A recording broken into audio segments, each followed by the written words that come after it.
Welcome to NTD Good Morning. Here are today's top stories. Snow hits upstate New York as the National Weather Service issues a winter weather warning until New Year's Eve, with some areas expecting up to 3 feet of snow. President Trump meeting Prime Minister Netanyahu on the Gaza ceasefire while issuing a strong warning to Iran, plus the latest from the president on efforts to end the war in Ukraine. Strikes on alleged drug boats now expand to land facilities. President Trump says the U.S. struck a dock area where drugs are loaded onto boats. A Texas man is charged with trying to support the ISIS terror group, sharing bomb instructions and sending cryptocurrency.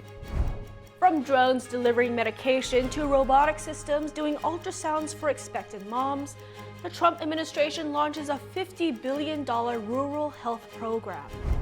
And preparations are underway for the 2026 Rose Parade in Pasadena, California.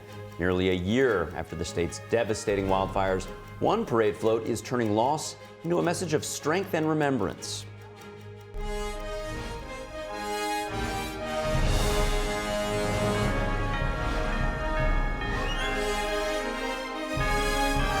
This is NTD Good Morning, live from our global headquarters in New York City. Here are Stephanie Cox and Carrie Dunst. Good morning. Thanks for joining us. I'm Alice Tang in for Steph.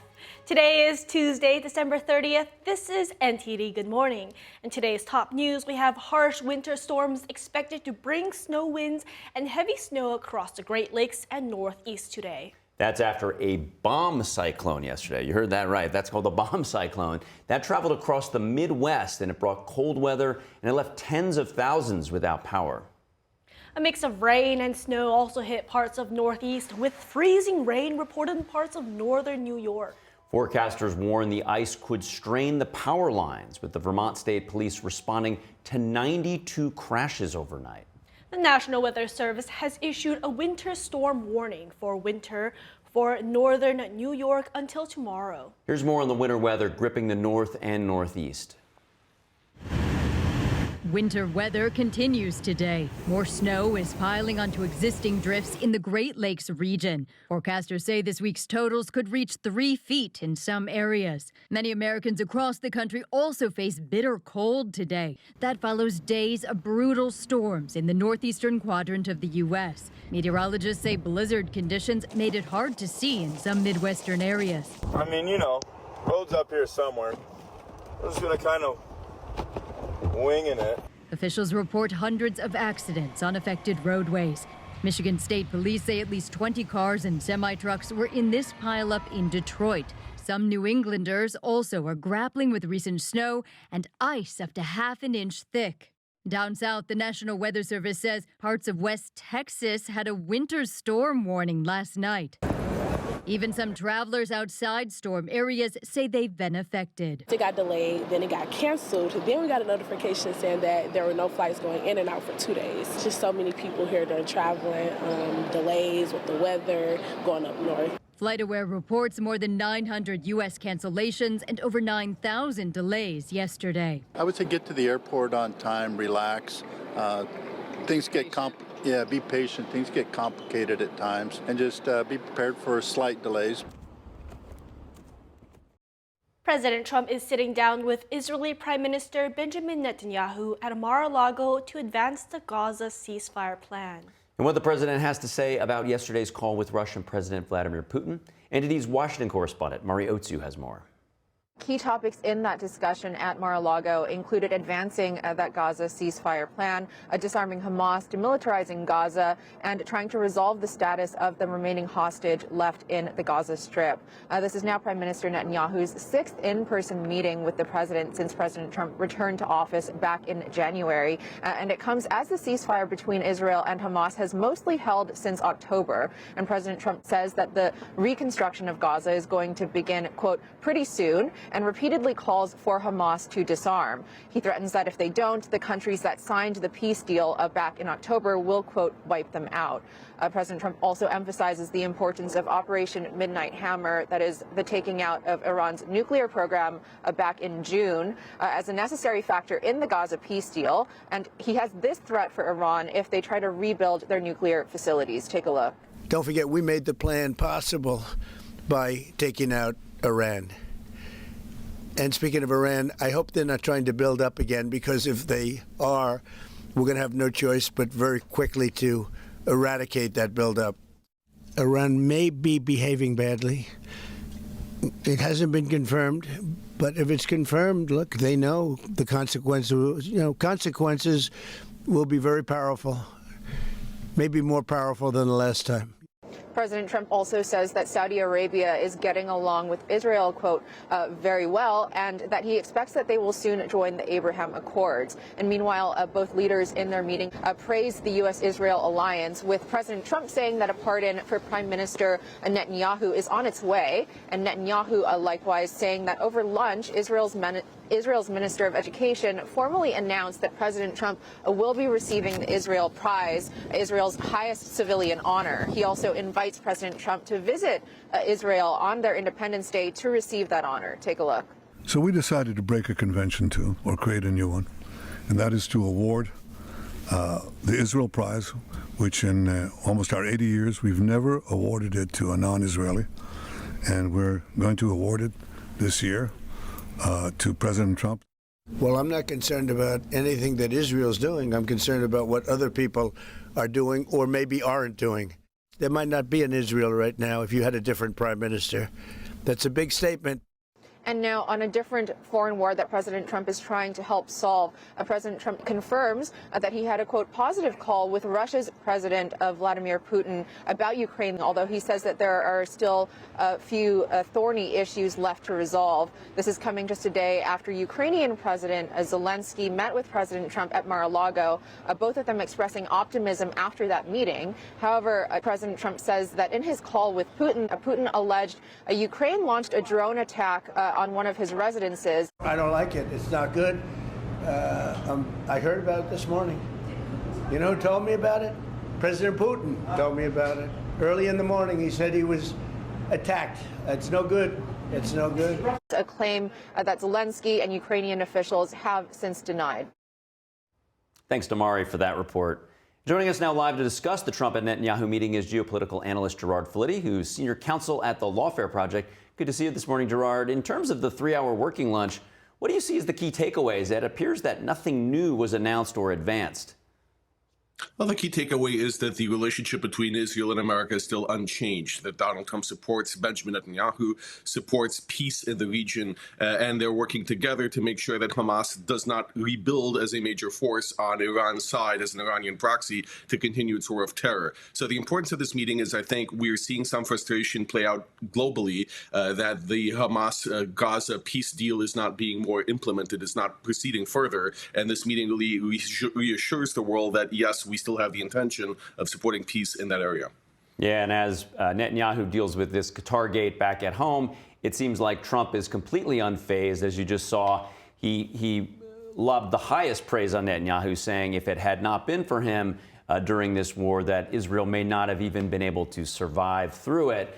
So clearly, as you point out, a very strong bond there. But Trump mentioned that sanitation and the humanitarian efforts in Gaza are happening, but said that the rebuild and the investment await a full disarmament of Hamas. So what does the road to that look like? And did the ceasefire help or hurt in disarming Hamas? Obviously, getting the hostages was the result of that.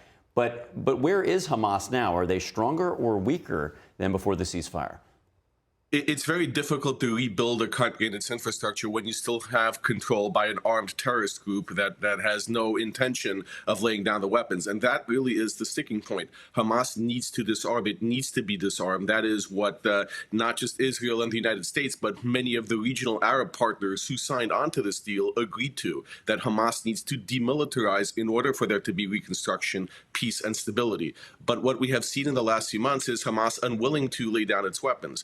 And what may be an interesting development as well is that right now Hamas is in the process of electing a new leadership between two candidates, one who is more oriented towards Qatar and continuing down the path of peace, and the other who is backed by Iran and is willing to be more militant and go back to war against Israel. So this is also a function of what happens within Gaza in the next few days to see which direction ultimately things will take.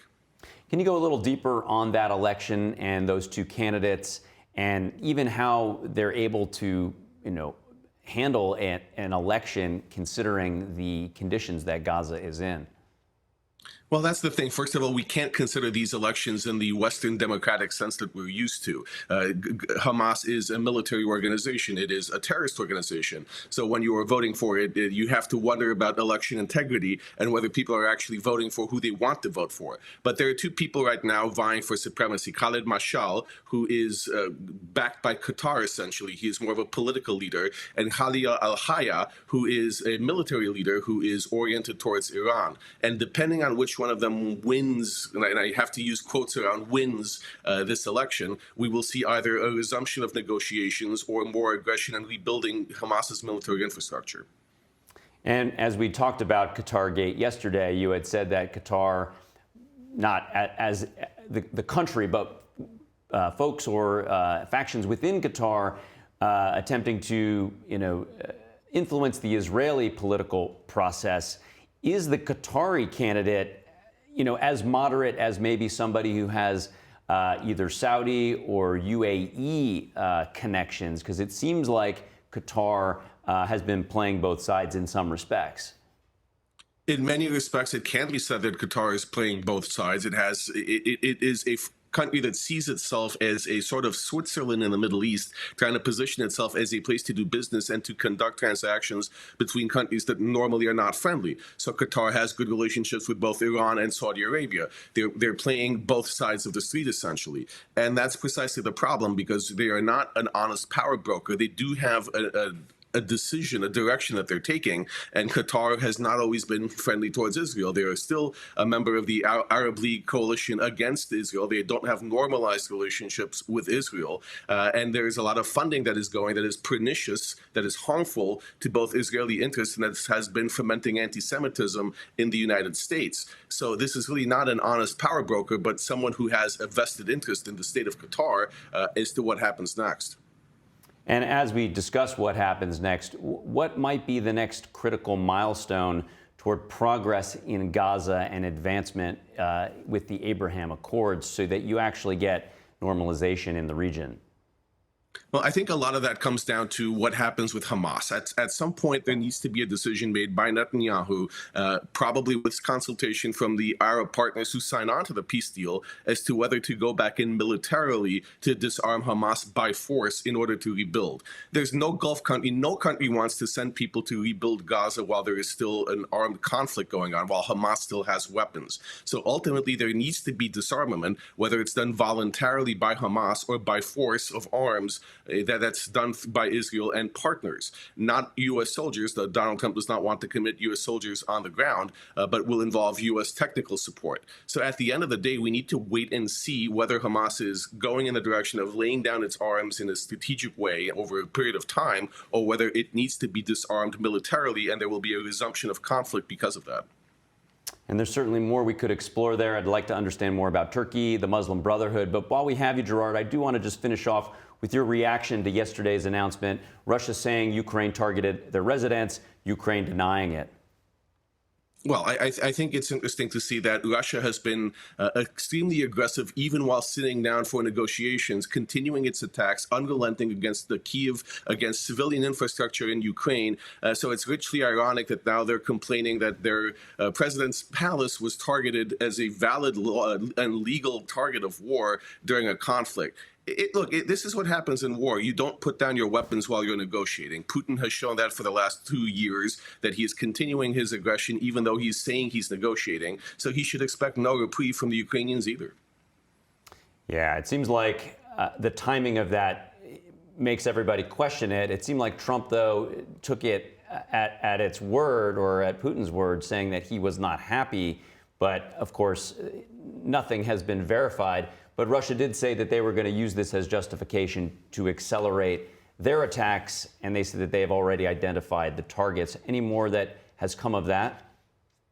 Well, not yet, but this is part of the Russian escalation that we constantly see. They're looking for an excuse not to enter into any sort of a deal. It's not favorable to them. So long as there's some meaningful security guarantee for Ukraine, Russia is not happy. Russia doesn't want piecemeal. They want to win outright. So it'll continue this war until it gets what it wants. It already has its target selected. This attack on Putin's house, whether or not it took place, has nothing to do with Russia's continued willingness to continue this war.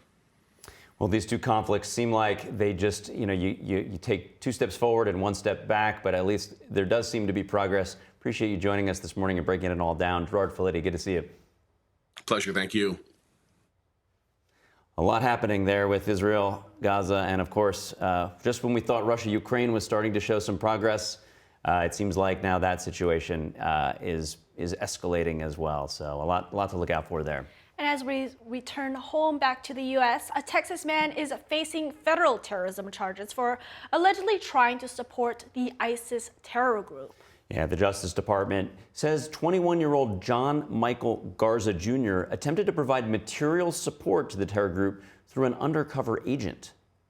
Prosecutors allege Garza shared bomb-making instructions, brought explosive components to meetings, and set cryptocurrency he believed would fund ISIS activities. FBI Director Kash Patel says agents identified the threat early and stopped it before anyone was hurt.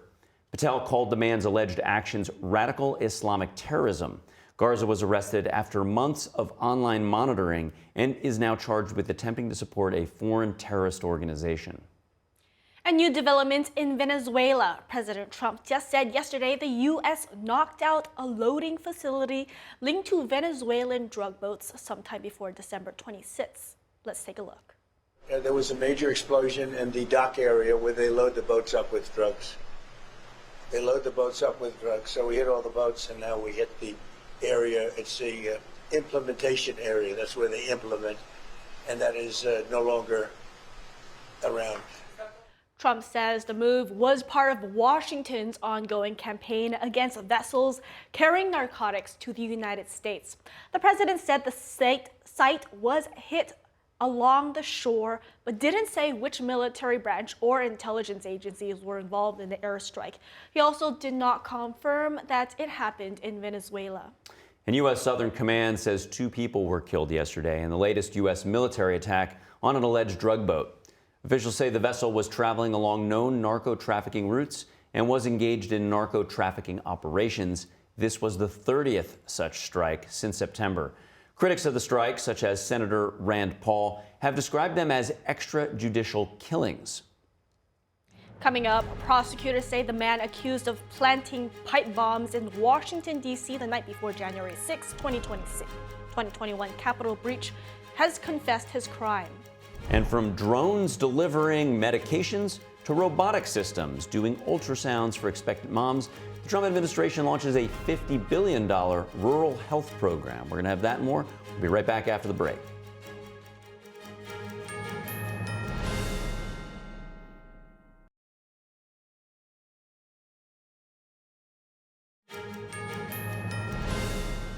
Welcome back to NTD. Big news in healthcare. The Trump administration has launched a $50 billion rural health transformation program. That's a big number, $50 billion. NTD's Daniel Monahan has more on that initiative, which aims to reverse decades of declining rural health services.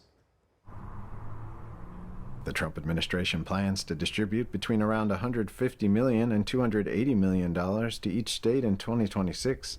The nationwide program is designed to improve access to medical care in rural areas and is part of the One Big Beautiful Bill Act. The $50 billion will be spread over 5 fiscal years, making $10 billion available annually from 2026 through 2030 to all 50 states. Centers for Medicare and Medicaid Services Administrator Mehmet Oz unveiled the plan yesterday. Our hope is that we all get healthier in America and no longer will allow zip code dictate our life expectancy. Oz says the system will be audited every year.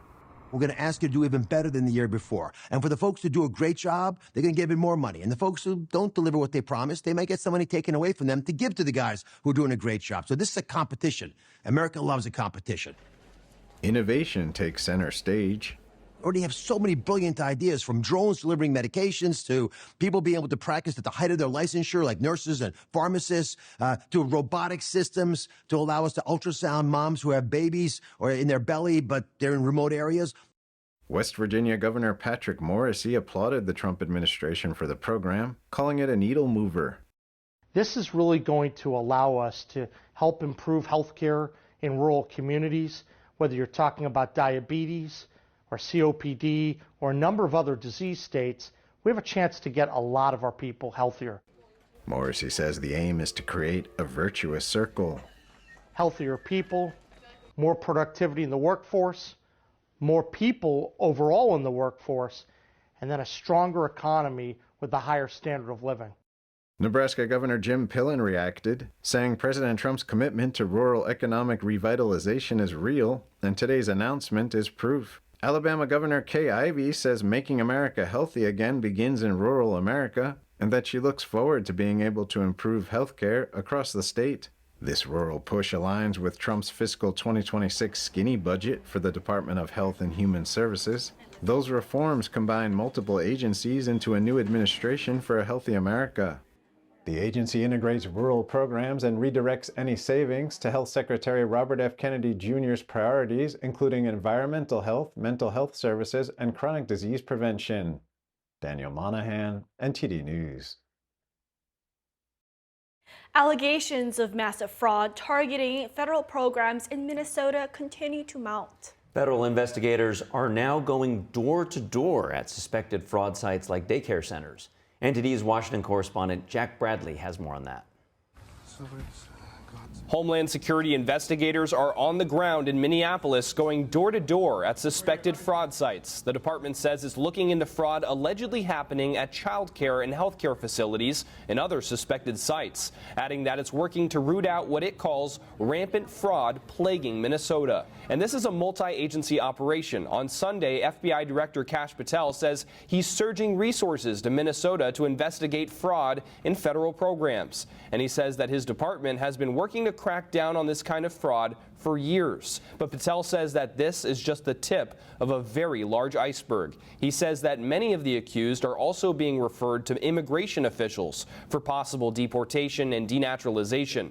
And this comes after a recent viral video put Minnesota's fraud schemes in the spotlight. Independent journalist Nick Shirley published a recent 40-minute video of him visiting multiple daycare centers with no children in sight and some even having blacked out windows. And these centers allegedly receiving millions of dollars in federal funding. Hello, we'd like to ask where the money's going. What do you guys think about the fraud that's taking place here in Minnesota? I don't think anybody is enabling fraud to happen. Hold Governor Walz accountable for this. What was this money spent on? 1.26 million. What was that money spent on? There aren't any kids. Answer the question. Are there children? Attorney General Pam Bondi took to X on Monday, saying Nick Shirley's work has helped show Americans the scale of fraud in Tim Walz's Minnesota. The Justice Department has been investigating this for months. So far, we have charged 98 individuals, 85 of Somali descent, and more than 60 have been found guilty in court. A spokesperson for Minnesota Governor Tim Walz says that the governor has strengthened oversight and launched investigations into these facilities, one of which has been closed. But for now, federal authorities say stay tuned as there's more to come out soon from these investigations. Reporting by Jack Bradley, NTD News. Small Business Administration head Kelly Loeffler posted on X yesterday that she is pausing annual funding to Minnesota while they continue to investigate $430 million being paid into suspected Paycheck Protection Program fraud across the state. The PPP was established by the 2020 CARES Act, and that was signed by Congress into law during the COVID-19 pandemic. And the mayor of New Orleans says the National Guard will be deployed in the city through Mardi Gras. A terror attack killed 14 people during last year's celebrations, and a man deliberately drove a pickup truck into a crowd of revelers in what authorities called an ISIS-inspired attack. Now, Mayor LaToya Cantrell spoke at a press briefing yesterday. The National Guard, as you know, are expected to be in our city and in partnership with the city through Mardi Gras. Okay, so that is something that we do know, and we absolutely are welcoming of those added resources. City officials said nearly 800 state and federal law enforcement officials will be in downtown in New Orleans, French Quarter. New Orleans police spokesperson Reese Harper said the National Guard will not be engaging in immigration enforcement. Prosecutors said the man charged with planting 2 pipe bombs in Washington, D.C. the night before the January 6th Capitol breach has confessed the crime. NTD's legal correspondent Arlene Richards has that story. Court papers released on Sunday allege that a man named Brian J. Cole Jr. confessed to building and placing pipe bombs outside the Democratic and Republican National Committee headquarters the day before the January 6th Capitol breach. U.S. Attorney for the District of Columbia, Janine Pirro, says in the filing that Cole, 30, made the admission during a post-arrest interview. According to the filing, he told investigators that something just snapped inside him after, quote, watching everything, just everything getting worse, referring to mounting political anger after the 2020 election. He allegedly told agents he believed grievances on all sides were being dismissed and that leaders in both major parties bore responsibility. Cole was arrested on December 4th. Meanwhile, Cole's attorney is challenging the government's account of the confession and the evidence identifying him as the suspect. The government's court submission lays out what prosecutors describe as a detailed confession, including how he constructed, transported, and placed the pipe bombs. According to prosecutors, Cole said he learned to manufacture black powder from watching YouTube videos and that he wired the devices using kitchen timers instead of alarm clocks. The government's filing states Cole initially denied that he was the individual in a surveillance image close in time to the planting of the bombs and on the same route as the bomber took. But then investigators reminded him that lying was an additional criminal offense. This time, prosecutors say, the defendant paused for approximately 15 seconds, placed his head down on the table, and answered yes. The government's filing supports their request to keep the defendant jailed pending trial. Cole's attorney has not commented on the filing and says he's seeking extensive information to prove his client's innocence. Arlene Richards, NTD News. A deadly crash between two helicopters in New Jersey has claimed another victim. Police say the initial survivor of a Midair crash on Sunday has now died. Here's more on that. The death toll has risen to 2 after a second pilot involved in a mid-air helicopter crash in southern New Jersey died from his injuries, police said in a statement Monday. The collision happened Sunday in Hamilton, about 35 miles southeast of Philadelphia. Spend a lot of time there, so there's not a lot of air traffic there. These pilots knew each other. They were flying in some kind of formation. Hamilton police say 71-year-old pilot Michael Greenberg died at the scene. The pilot of the other helicopter who died at the hospital has been identified as 65-year-old Kenneth Kirsch. One witness described the horror watching the collision unfold. I say to myself, my God, I hope they're just flying too close. I hope they don't clip each other. And the minute I said it to myself, the impact occurred. The National Transportation Safety Board says it's investigating the crash, but one aviation safety expert has a theory about what may have gone wrong. And so it looks to me as though there was an unintentional, of course, collision, and it looks like the main rotor on one, which crashed immediately, struck the tail rotor of the other, and the other pilot tried to maintain control, but without a tail rotor, without a lot of forward speed, it's impossible to do so, and you can see how it crashed, but it's sad to hear. The NTSB said it sent an on-site investigator to gather flight track data, aircraft maintenance records, communications with.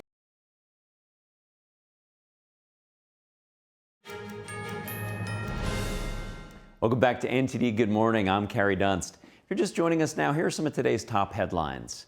Harsh winter weather is expected across the Great Lakes and the Northeast today after a bomb cyclone traveled across the Midwest yesterday. That brought snow, frigid temperatures, and leaving tens of thousands without power on a very cold night. The National Weather Service has issued a winter storm warning for northern New York. That goes until tomorrow with 1 to 2 feet, not inches, expected, and winds up to 50 miles per hour.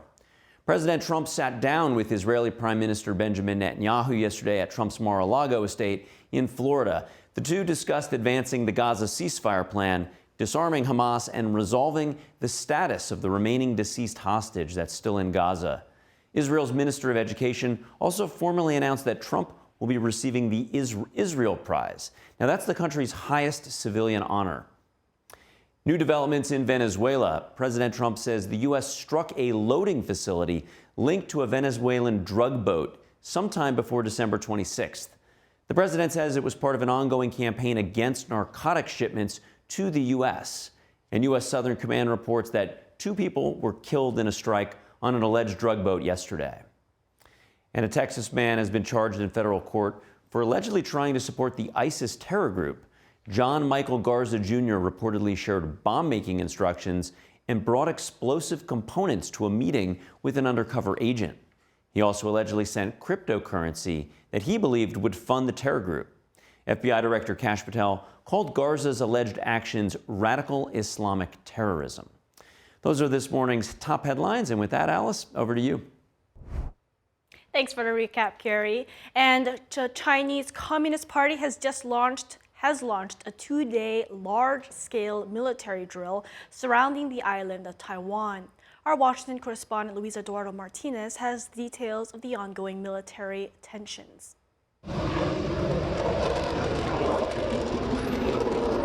Taiwan has placed its forces on alert and deployed fighters in response to the CCP's military encirclement of the island. At least 14 PLA warships have been detected around Taiwan. Because we must take appropriate measures under the premise of ensuring our national security and sovereignty.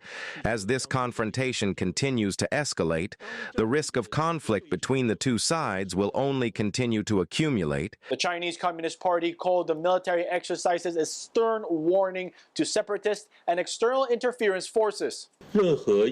Any attempt to resolve differences or disputes through coercion is unacceptable. Recent experiences have shown that the CCP is continuously increasing the pressure it exerts on us. NTD spoke with retired U.S. Marine Colonel Grant Newsom, a senior fellow at the Center for Security Policy with decades of experience in the Indo-Pacific. So what they're going to say, and what they are saying as well, because Prime Minister Takaichi of Japan said Japan might actually care about Taiwan. We're so angry, we have to do these things. And then they will say, well, the Americans, they're going to sell the Taiwanese more weapons, so therefore we're going to do this. But the Americans have been selling Taiwan and giving Taiwan weapons for a long time. So this is all just an excuse to allow them to hold an exercise that pushes them towards their goal. According to Colonel Newsom, these military drills are meant to keep Taiwanese allies from coming to the defense of the island in the case of a potential invasion. Chinese are putting a lot of effort this time to operations east of the island of Formosa, east of Taiwan, and that's where the help is going to come from. Additionally, they have really tightened up the coverage of the west side, and particularly main civilian ports. And the idea is to really tighten this noose around Taiwan and not just practice, but rehearse for the day that comes when they're going to say, this is it. For Colonel Newsom, one of the key indicators that Beijing will be looking at in order to decide whether or not to invade Taiwan will be the political climate in Washington, D.C. I think one thing that the Chinese watch very closely is the state of affairs in Washington, D.C. Is there a lot of fighting going on within Washington or in America in the political class? Is the society unified or is it being torn apart? Do you have half of the country, or at least half of the political class, that thinks the current administration is Lucifer incarnate? The CCP's military drills will last for 2 days, and it is expected that on Tuesday we will see live fire drills around Taiwan. Reporting from Washington, D.C., Luis Eduardo Martinez, NTD News. Thanks to Luis for that report. And staying with the Chinese regime, Hong Kong media tycoon and democracy advocate Jimmy Lai was convicted under Hong Kong security law earlier this month in what most independent observers say was a show trial at the behest of the regime in Beijing. President Trump had publicly raised concern for Lai prior to his conviction, and now the 78-year-old, who has already spent 5 years imprisoned, awaits sentencing. Joining us now to discuss Lai's plight is Jonathan Stivers. He's the U.S. Director for the Committee for Freedom in Hong Kong Foundation. Thank you so much for joining us this morning. Can you first begin with just an overall understanding of Jimmy Lai's current situation, and for those who are unfamiliar with him, what's led up to this point? Sure, thank you. Thanks for having me this morning. So Jimmy Lai is an entrepreneur, a publisher. He's been in prison in Hong Kong for over 5 years in solitary confinement in inhumane conditions, especially considering his age. There was a sham trial that just concluded 2 weeks ago, and it shows the world that free expression will no longer be tolerated in Hong Kong. We know Jimmy Lai is in poor health, 78 years old. He has diabetes, other health challenges. He should be released on humanitarian and health grounds at absolute minimum. But he's been in prison for free expression. He's been in prison for his communications with U.S. and U.K. officials, which apparently is a crime in Hong Kong now to even talk to American officials. The United States and the United Kingdom need to take a stronger action here to support the freedom of people on Hong Kong, Jimmy Lai and other Hong Kong political prisoners. And that's why we sent this letter by over 50 global human rights organizations to President Trump and congressional leaders in the United States Congress that they need to take immediate, concrete actions following this guilty verdict in the Jimmy Lai case. Yeah, and to go a level deeper on that letter, you and your team are advocating for a not just one approach, but sort of a multi-threaded approach to ramp up the pressure to get some relief for Lai. How would that work in principle? Well, I mean, first, we appreciate President Trump and the Trump administration bringing up the issue to General Secretary Xi Jinping recently, and they have made it a priority in their discussions. But it's not enough just to talk about his case. There needs to be actions in conjunction with the United Kingdom, of which Jimmy Lai is a citizen, and the United Kingdom has an extra responsibility considering their role in Hong Kong historically. And so we're asking for three things. Number one, to make Jimmy Lai's release a condition for President Trump's upcoming visit in April to Beijing. Second, that the prosecutors and judges in the Jimmy Lai trial need to be subject to Magnitsky-style sanctions, targeted specific sanctions for their roles in prosecuting someone for free expression. And the third thing is there are these Hong Kong economic and trade offices in the United States and around the world. Hong Kong currently has a diplomatic representation of privileges and immunities that are separate from the People's Republic of China. That made sense when Hong Kong was autonomous, but that is no longer. We've seen that the United States and other countries have made the decision that Hong Kong is not an autonomous city like it used to be, and those need to be shut down as soon as possible. Yeah, and if you could give a bit of context on Lai, because he has British citizenship, as you mentioned. He's very wealthy. He could have lived in comfort in London or really anywhere he wanted to. But in the most difficult time, when Beijing took control of Hong Kong in advance of when they were supposed to, he sort of stepped into this role with the Apple Daily, and would really appreciate if you could give a little bit of context as to the work that he did that ultimately put him into this predicament. Absolutely. Well, Jimmy Lai just has an extraordinary personal story, and it also is the story of Hong Kong. He left China at a very early age, really a rags to riches story. Becoming a very successful entrepreneur. After Tiananmen Square, he opened a publication called Apple Daily, which was a strong pro-democracy newspaper and media outlet, and it was a thorn in Beijing's side in terms of it was very critical of the governments. And his work there is why he is prosecuted. He's been outspoken for democracy and freedom and human rights in Hong Kong. And his actions, his connections is what has put him on Beijing's enemy list and why he has been imprisoned. Again, the trial just ended, and the evidence that they used against him, first of all, he wasn't allowed his own representation. And second of all, the crimes for which he is being persecuted for happened before the national security law was passed. And the national security law specifically states that it is not retroactive. So this thing has been a total sham trial. And he's probably one of the most prominent human rights activists imprisoned in Hong Kong, but there are others. So it's not just Jimmy Lai that we're calling for the release, it's other Hong Kong political prisoners, of which there has been close to 2,000 imprisoned since 2019, many of whom are still there. And as you mentioned this, Lai being the most prominent of many human rights activists who their crime being, that they want democracy in Hong Kong or took some sort of public stance in that regard. What is the current situation in Hong Kong, and what do you expect to happen over the next 6 to 12 months in terms of freedoms in Hong Kong? Well, I mean, it's been an extraordinary change. In just 5 years, Hong Kong has transformed from one of the freest cities in Asia, a global financial center, to an authoritarian just authoritarian control where freedom of speech and any kind of dissent people are imprisoned for. And so the situation in Hong Kong is not good. It continues to worsen, and it is absolutely essential for the United States and the international community to say something, to speak up, to push back in order to try to help the Hong Kong people who are living in fear every day. Well, Jonathan Stivers, thank you so much for the work that you're doing and for sharing that with us today. Thank you. Appreciate it. With New Year just days away, preparations are underway at the Rose Parade in Pasadena, California. And at the New Year's Eve celebration at Times Square, organizers are testing confetti and getting parade floats ready. We'll be back with this after this break.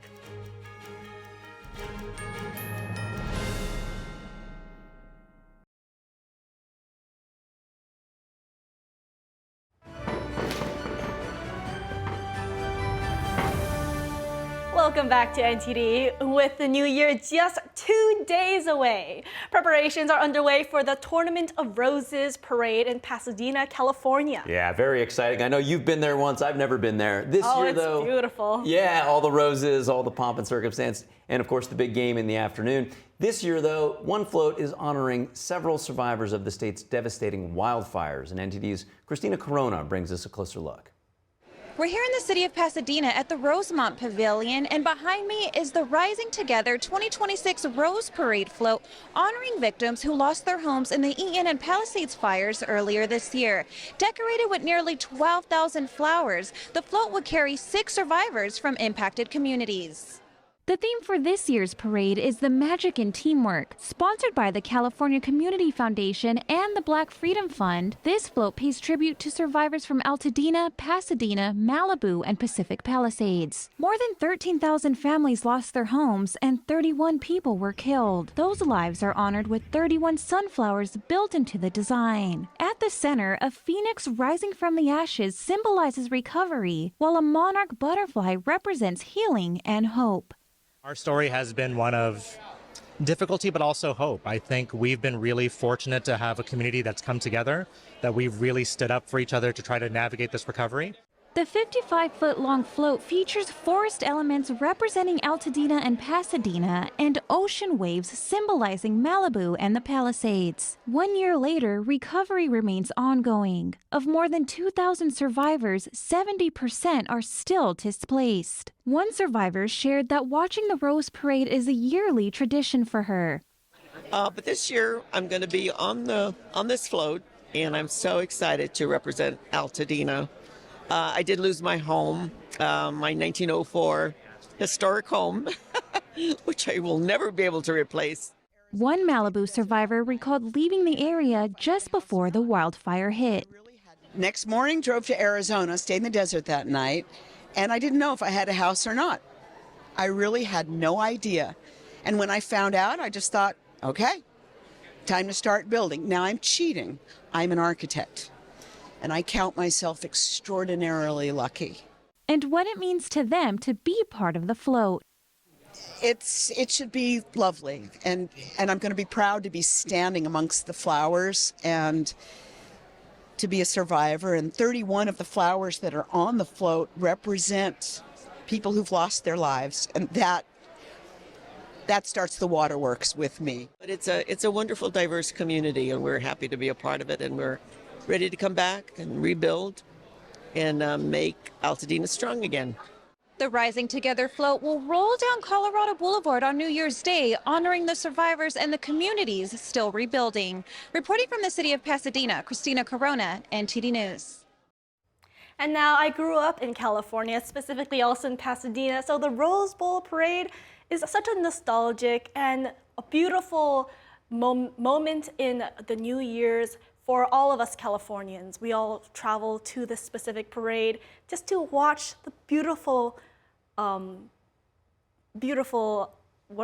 flowers go down the street. The whole procession. Yeah, I'm a Jersey boy, but even on the East Coast, we were watching the Rose Parade. So It's great. I'm looking forward to it.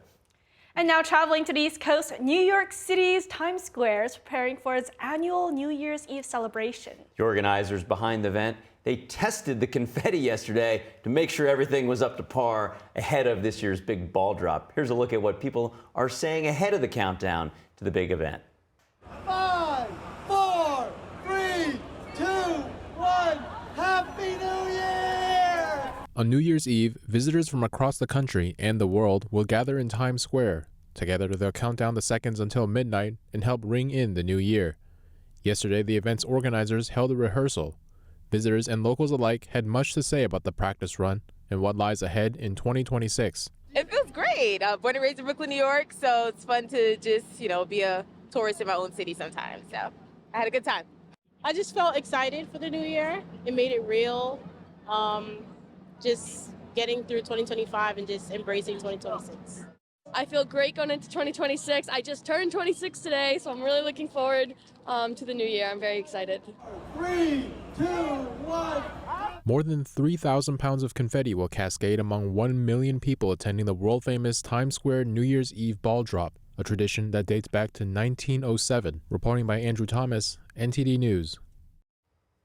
I've never done it, but seems like a good time if you got a big warm winter coat. But every year they pack them in, and I know that this year will be no different. Should be exciting. Yeah, seems like a great time to be there. And if you have any feedback on the show or have something you'd like to see us cover, send us an email at goodmorning@ntd.com. We'd love to hear from you. And for round-the-clock original news coverage, watch us live at ntd.com/live or use our NTD app. Thanks for watching. I'm Carrie Dunst. And I'm Alice Tang.